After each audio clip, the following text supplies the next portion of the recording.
অনেক কিছু নিয়ে আমরা অনেক কিছু করতেছি। গত 15 বছর ধরেও যারা প্রবাস থেকে আসছেন, আপনাদেরকে অনেকে বলছে যে পরিবারের ভাই বোনদের কেউ না কেউ তো আছে।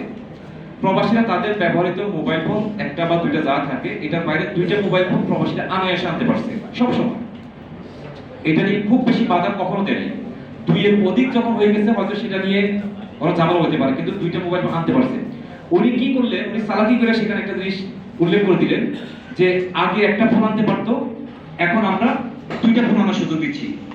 আমি আপনাদেরকে দেখাতে পারবো ব্যাগেজ নীতিমালা 2023 এবং 2025 এর মধ্যে পার্থক্য কি।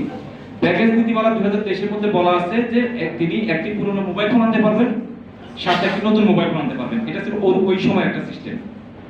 সরি, 2023 ছিল হচ্ছে যে কি প্রবাসীরা দুইটা মোবাইল ফোন আনতে পারবেন, কিন্তু সেখানে নতুন পুরনটা উল্লেখ করা ছিল না। 25 সালে এসে ওনারা সিস্টেম করলেন কি একটা পুরন একটা নতুন আনতে পারবেন।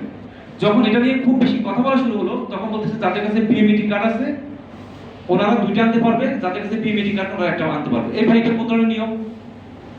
দেশে বিদেশি কর্মী পাঠাতেন আপনি, পিএমইটি কার্ড দেওয়ার দায়িত্ব আপনার। পিএমইটি কার্ড তো সকল প্রবাসীদের কাছে থাকা বাধ্যতামূলক ছিল, তো আপনি দিতে পারবেন সেটা আপনার ব্যর্থতা, আপনার সরকারের ব্যর্থতা। এটার জন্য একজন প্রবাসী দুইটা একটা মোবাইল কম আনবে কেন? এটা কোন ধরনের ফায়দা? এটা কি উনি এটা দিয়ে কি বুঝালেন যে যাদের কাছে পিএমইটি কার্ড আছে উনি আনতে পারবেন দুইটা, যার কাছে পিএমইটি কার্ড নেই উনি আনতে পারবেন একটা। তো পিএমইটি কার্ড তো আপনি বাধ্যতামূলক দেওয়ার কথা ছিল প্রবাসীদেরকে যাওয়ার সময়, এটা আপনি দিতে পারেন, এটা আপনার দোষটা, আপনার ইয়ে না।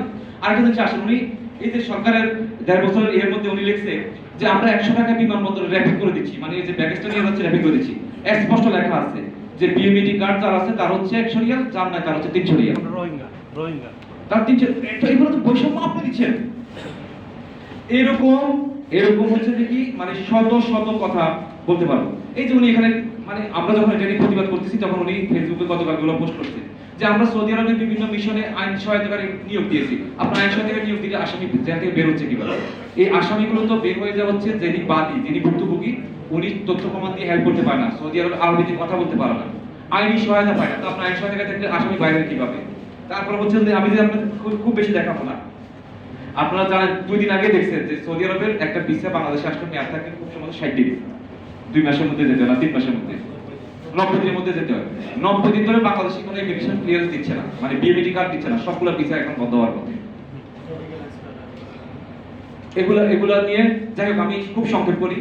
আমি মাননীয় উপদেষ্টাকে বিনয়ের সাথে বলতে চাই, ফেসবুক পোস্ট দিয়ে দায় এড়ানোর চেষ্টা করবেন না। আর আপনি আপনার অভিজ্ঞতা খুবই কম এই সেক্টরে। আমরা একটা চিঠি দিয়েছিলাম যে আমরা আপনার সাথে একটু আলোচনা করতে চাই, আপনাকে বিভিন্ন আমরা যে তথ্যগুলো জানি সেটা দিয়ে আপনার সাথে কাজ করতে চাই, সহযোগিতা করতে চাই। উনি সময় দিতে পারেননি। পরিশেষে এক লাইনে বলতে চাই, আমরা এখানে যারা বসে আছি ব্যানার লেখা আছে আমরা সচেতন রেমিটেন্স যোদ্ধা, আমরা আমাদের দেশকে ভালোবাসি। আমরা এখান থেকে আমাদের কোনো প্রবাসীকে বলবো না আপনার রেমিটেন্স শাটডাউন করেন। রেমিটেন্স শাটডাউন করলে যে দেশের কি অবস্থা হয় সেটা সাম্প্রতিক সময় কিছু মাস আগে আপনারা দেখছেন। আমরা এটার জন্য প্রবাসীকে উৎসাহী করতেছি না। তবে একটা কথা বলতে চাই, সেটা যদি প্রবাসীরা রেমিটেন্স শাটডাউনের ঘোষণা দেন এবং দেশের অর্থনীতিতে যদি কোনো প্রভাব পড়ে, এর জন্য একমাত্র দায়ী থাকবে প্রবাসী কল্যাণ মন্ত্রণালয়ের মাননীয় উপদেষ্টা ডক্টর আসিফ নজরুল, একমাত্র ব্যক্তি। যদি রেমিটেন্স কখনো শাটডাউন হয়, বন্ধ হয়, ওনার কারণেই হবে, আর কারো কারণে না।